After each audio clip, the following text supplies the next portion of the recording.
Barbara, you need to see this. Your brother just sold your property.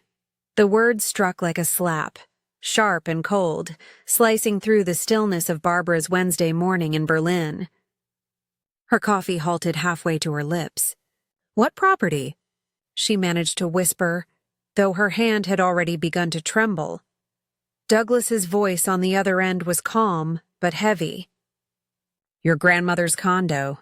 The one in Tampa. The one she left to you. Barbara blinked, uncomprehending. That can't be right. No one ever told me. She named you the sole beneficiary, Douglas interrupted gently. I reviewed the probate file. It was sold last week for $320,000. Your brother signed the papers. The mug hit the table with a dull thud. That condo was mine? Yes, and now it's gone. For a moment, all Barbara could hear was her own heartbeat echoing in her ears. Her grandmother, Eleanor, had died just 6 months ago. The only person who'd ever truly understood her need to live differently. She'd been the one cheering Barbara on when she left Tampa to build a life in Germany, the one whispering, "Go," before life cages you in. And now her last gift, her final act of love, had been stolen. Douglas's tone was careful. I've seen something off in the paperwork. Tyler may have forged documents. Don't call him yet. Let me look deeper, but how could she not? Tyler, at 32, had always acted like the family's appointed guardian of common sense. The one who stayed, who paid bills on time, who called their parents every Sunday. The one who, every Christmas, would tease her. Berlin's fun until real life catches up, huh? Now he had crossed from arrogance into betrayal. Barbara stood at the window, watching thin Berlin light leak through the clouds. Her reflection looked like someone else, calm on the surface but burning underneath. She thought of Grandma Eleanor's hands, the way she'd traced the edges of travel magazines and talked about Morocco, Greece, Paris. You remind me of who I was before I got scared, she'd told Barbara once. And now this, the stolen condo, felt like an insult to everything Eleanor had believed in. A message buzzed on her phone. Mom. Tyler said he finally sold Grandma's condo. Such a relief. Hope you're doing well, sweetie. Barbara stared at it, her chest tightening. Her mother didn't know. She thought Tyler was just handling family matters, the way he always did. She had no idea that her son had crossed a line no apology could repair. Barbara's fingers hovered over the keyboard before she finally typed back. Glad it worked out. Talk soon. Then she called Douglas again. Find out everything, she said, her voice lower, steadier now. Every signature, every paper he touched. Douglas exhaled softly. I will, but Barbara, this will get ugly. Good, she said. Maybe it's time it did. That night she couldn't sleep. Every sound in her apartment, every flicker of the radiator, every passing car, seemed to whisper betrayal. She imagined Tyler smiling at a real estate agent, signing papers, pocketing money that was never his. It wasn't just theft. It was a rewriting of her grandmother's last wish, and yet, beneath the anger, a flicker of clarity grew. This wasn't only about property or money. It was about truth, about being seen, about honoring the one person who'd ever believed she could be more than the girl her family pitied. Barbara opened her laptop, pulled up her grandmother's last emails, and reread the words she'd once brushed off. Don't let anyone make you small. She closed the laptop slowly, her jaw set. The storm had started, and she wasn't going to hide from it. End with curiosity. But what would happen when her brother realized the sister he'd dismissed as a dreamer had finally decided to fight back? The call came at 2:03 a.m. Berlin time. Barbara woke to the sharp vibration on her nightstand, the name Tyler glowing on the screen like a warning light. She hesitated. Douglas had told her not to contact him yet, but this wasn't something she could ignore. She answered, "Barbara." Tyler's voice was bright, almost celebratory. "Finally, I reached you." "Great news." She sat up, the room cold, her pulse thudding. "What news?" "I sold Grandma's condo. Got a fantastic price. I figured I'd send you 10,000, kind of a thank you for flying back for the funeral and all that." For a moment, she thought she'd misheard. 10,000? She repeated slowly. "Yeah, pretty generous, right? Considering I handled everything. The probate, the agents, the legal mess. You've been off in Europe chasing your dream life, so someone had to take care of it." Barbara gripped the phone so tightly it hurt. "When exactly did you sell it?" "Closed last week," he said breezily. "Money's already in my account. Don't worry, I'll write you that check soon." Her stomach clenched. "Your account?" "Well, sure. I'm executor of the estate. It all goes through me. That's how it works." She tried to keep her voice steady. "Did Grandma leave a will?" He hesitated. "Of course she did. It said the property was for the family, standard stuff."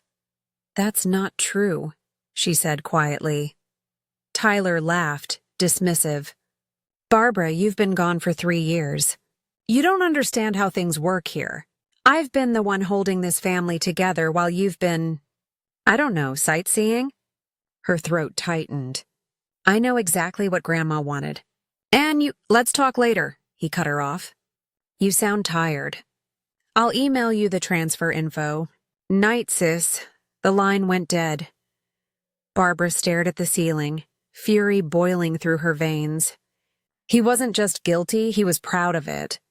$10,000, as if her grandmother's love could be measured in a handout. She immediately called Douglas. "He just called me," she said. "He admitted selling it and offered me 10,000. "That's perfect," Douglas replied, alert. "Record every interaction. It proves he knows exactly what he's done." Barbara exhaled shakily. "He thinks I'm still in the dark." "Good," Douglas said. "Let him think that for now." But sleep never returned. She sat by her window as dawn crept over Berlin, watching the sky pale into a dull gray. Somewhere in Tampa, her brother was sipping coffee in a house he'd bought with stolen money. By mid-morning, her phone buzzed again, this time with rage. "What the hell did you do?" Tyler's voice exploded through the speaker. "The bank froze the funds. They said there's a complaint against me." "Then you already know what I did," Barbara said calmly. "You had no right. That condo was part of the estate. You don't even live here." "It was left to me," she said, every word deliberate. "I've seen the real will, Tyler. Grandma left the condo specifically to me." "You forged the documents." "You're insane," he spat. "You want to tear this family apart over money?" "This isn't about money. It's about what Grandma wanted, and you stole it." His voice dropped into a dangerous hiss. "You think you can just come back from Europe and destroy this family? You'll regret this." He hung up. Barbara sat motionless, heart pounding, but her fear was gone. In its place was something steadier, clarity. Tyler's mask had cracked, and for the first time, she saw him for what he was. Not the responsible son, not the family hero, but a coward who'd built his worth on control. Her phone vibrated again. This time it was their mother. "Barbara, honey, what's going on?" "Tyler says you're suing him." Barbara closed her eyes, bracing for what was coming next. The storm wasn't just between her and her brother anymore. Would the truth be enough when the rest of her family refused to see it? Barbara braced herself before answering her mother's call, but nothing could have softened the sting of what came next. "Barbara, why are you doing this?" Her mother's voice trembled between confusion and reprimand. "Tyler said you filed a legal complaint." "Honey, he handled everything." "Why are you making this harder?" "Because, Mom," Barbara said quietly, "he forged Grandma's will." The condo was left to me. I've seen the documents. A stunned silence followed. Then her mother exhaled sharply. That can't be right. Tyler said everything was divided among the family. He's been the one keeping things together since she passed. You must be misunderstanding something. I'm not, Barbara said. He lied. He sold what wasn't his to sell. Her mother's tone hardened. Barbara, that's a serious accusation. You could ruin your brother's life. Do you want that? He's done everything for this family while you've been over there. Those last two words, over there, landed heavier than any insult. It's not about where I live, Barbara said, struggling to steady her voice. It's about what's right, her mother sighed. Your father's upset. Tyler's wife is distraught. The kids don't understand what's happening. All this for a condo? It's not just a condo, Barbara said, her voice breaking for the first time. It's what Grandma wanted. She left it to me because she believed in me. Her mother's voice turned cold. Family is more important than property. And truth is more important than comfort, Barbara whispered. The line went dead.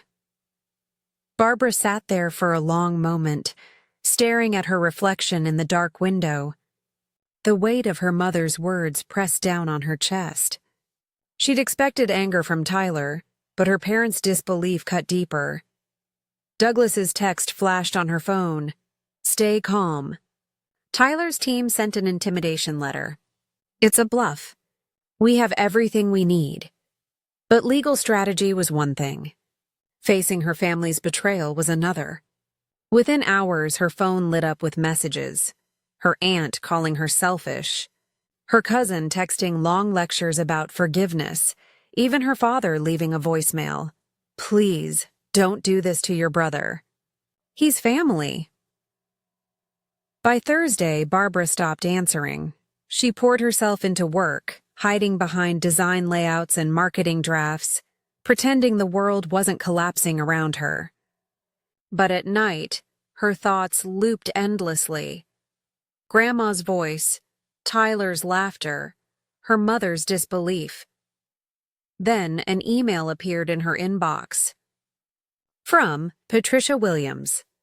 Subject, questions about the property purchase. Barbara clicked it open. Dear Miss Barbara, my husband and I recently purchased a condominium from your brother Tyler. Our attorney just informed us there might be legal complications. We sold our home to buy this property and have already moved in with our children. We had no idea anything was wrong. Please contact us. We're desperate for clarity. Barbara's chest tightened as she read. Strangers, innocent, unsuspecting, caught in the crossfire of Tyler's greed. She forwarded it to Douglas immediately. His reply came within minutes. This helps us. It proves Tyler deceived not just you but also the buyers. They'll be witnesses, but what about them? Barbara texted back. They'll lose their home. They'll get their money back through escrow. They'll be okay. Tyler's the only one who'll bleed from this. Barbara exhaled slowly, guilt and relief tangling in her chest. Tyler's lies had reached farther than she'd imagined, and people were suffering because of it. Hours later, another message appeared. This one from Jennifer, Tyler's wife. Can we talk? When he's not around, Barbara's pulse quickened. She typed back one word. Yes. What truth was Jennifer about to reveal? The kind that could shatter everything Tyler had left to hide behind. When Jennifer's face appeared on Barbara's screen, she looked nothing like the polished sister-in-law Barbara remembered. Her eyes were red-rimmed, her hair messy, voice trembling as she whispered, Thank you for talking to me. Barbara nodded. Of course. What's going on? Jennifer hesitated, glancing over her shoulder before saying, I need to know the truth. Did your grandmother really leave the condo to you? Yes, Barbara said without hesitation. I've seen the will. It's crystal clear. Jennifer shut her eyes for a long moment, I was afraid you'd say that. She swallowed hard. Tyler told me the condo was his to sell. He said it was part of the estate and that he was just streamlining the process. But when your lawyer filed that complaint, he panicked. I asked him questions, and he got furious. Barbara's chest tightened. Jennifer, what did he do with the money? Her voice cracked. He used most of it as a down payment on a new house. A huge one. Said it was an upgrade for the family. But Barbara, if the court reverses the sale, we don't have the money to pay it back. It's already gone. Barbara pressed her hand to her forehead. Oh my God, Jennifer nodded through tears. I know this isn't your fault. I needed to hear the truth from you. Tyler's been lying to everyone. Me, your parents, maybe even himself. And I'm done pretending. Her words came faster now, like a dam breaking. She told Barbara about years of smaller lies, money borrowed from their parents without telling her, inflated income claims, hidden credit cards. He always said it was for us, that he was protecting the family. But now, she trailed off, shaking her head. He forged a will, Barbara, to steal from his own sister. Barbara sat in stunned silence. All the years of being told she was irresponsible, naive, selfish, while Tyler built his life on deceit. I'm going to tell the truth, Jennifer said suddenly, her voice steadier now. If your lawyer needs me to testify, I will. He needs to face what he's done. Thank you, Barbara said softly. I know that's not easy. Jennifer gave a small, broken smile. It's the only way my kids will learn that doing what's right matters more than saving face. After the call, Barbara sat at her desk for a long time, watching the faint glow of the Berlin evening fade across her window. For the first time in weeks, the weight on her chest lifted slightly. She wasn't alone anymore. When Douglas called the next morning, his voice carried a hint of relief. Barbara, you won't believe this. Tyler's lawyer just reached out with a settlement offer. $150,000 if you drop the complaint. Barbara didn't even pause. No, you're sure? Yes, this isn't about money. It's about Grandma, Douglas exhaled. I thought you'd say that. But you need to know. If we move forward, Tyler's lawyer plans to claim your grandmother was mentally unfit when she made her will. They'll try to paint you as manipulative. The words made Barbara's stomach turn. She wasn't unfit. I have years of emails. She knew exactly what she was doing. I believe you, Douglas said, and we'll prove it. But it'll be brutal. Then let it be brutal, Barbara said. She stood up for me when no one else did. It's my turn. That night, she booked a flight back to Tampa. For 3 years, she'd lived across the ocean, building a Tyler. He's covering the buyer's losses. No criminal record, if you agree. Barbara stared at the courthouse doors. She'd come prepared for a fight, not for surrender. Why the sudden change? Douglas gave a faint smile. My guess? Jennifer. She probably told him she'd testify. Without her, he has nothing left to hide behind. Barbara's voice was quiet. So, if I sign, he walks free? Yes. But you get the condo and your grandmother's will stands. The decision is yours. She looked past Douglas toward the courthouse, where the Florida sun burned bright and merciless. For months, she'd dreamed of this moment, victory. Yet now, standing on the edge of it, victory didn't feel clean. It felt heavy. She thought of Jennifer, of the buyers who'd been displaced, of her parents who'd chosen denial over truth. She thought of Grandma Eleanor, who'd once told her, real strength isn't in winning, it's in knowing when to stop fighting. Barbara inhaled deeply. I'll settle, but only on my terms. Douglas nodded. Tell me. First, he admits what he did, in writing. Every lie, every forgery, no vague apologies. Done. Second, he apologizes to the buyers and pays for every expense they suffered. Douglas smiled. Reasonable. And third, she hesitated. He writes to our parents, tells them the truth. I want them to see his words, not mine. Douglas scribbled notes. That'll be included. Anything else? She looked at the courthouse one last time. Yes. He signs a clause never to contest Grandma's estate again. This ends here. By noon, it was over. Tyler's lawyer agreed to every condition. Douglas handed Barbara the final folder later that day in a quiet cafe. Inside was Tyler's signed confession. Clinical, humbling, undeniable. I falsified documents to claim the property as mine. I deceived my family, the buyers, and violated the trust placed in me. I apologize for my actions and take full responsibility. Barbara's hands shook as she read it. The words were cold, but the truth inside them burned. It was over. 2 weeks later, the condo was legally hers. She visited it once, walked through the rooms that still carried the faint scent of her grandmother's tea and jasmine perfume. Patricia and her family had already moved out, gracious even in loss. Your grandmother must have been a remarkable woman, Patricia said softly before handing over the keys. She was, Barbara replied, and she deserved to be heard. Barbara sold the condo soon after, just as she'd decided. The proceeds paid her debts and birthed her dream, Eleanor Creative, her own design studio in Berlin. The first time, she signed a client contract. She felt something shift inside her. Peace.